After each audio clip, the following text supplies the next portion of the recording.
मेरा ही गाना है, बहुत ही अच्छा गाना है। HR म्यूजिक से आया है, जिस पे बम लगातार आप लोग ने सुना था, बहुत प्यार भी दिया था उसी चैनल पे। कि जब पहिरी त देह झलके आपिया सड़िया ले दललके, जब पहिरी त देह झलके आपिया सड़िया ले दललके, जे बाजार से ले आए बबला तबे से जिया प्यार झलके, हम उसका के हलके हलके आए गो सड़िया ले दललके।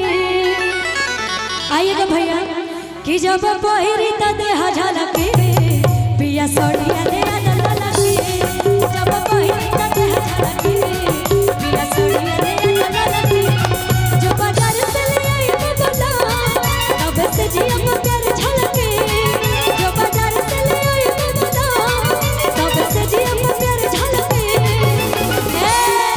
मुस्का के हलके हलके एगो सड़िया ले दललके, जब पहिरी त देह झलके पिया सड़िया ले दललके, जब पहिरी त देह झलके पिया सड़िया ले दललके।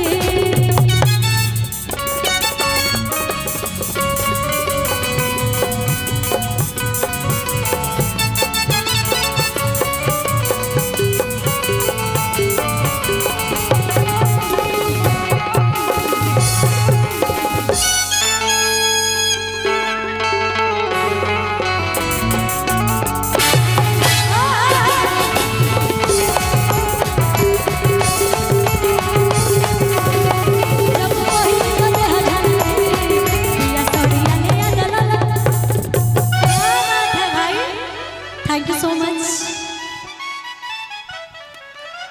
खुशी जी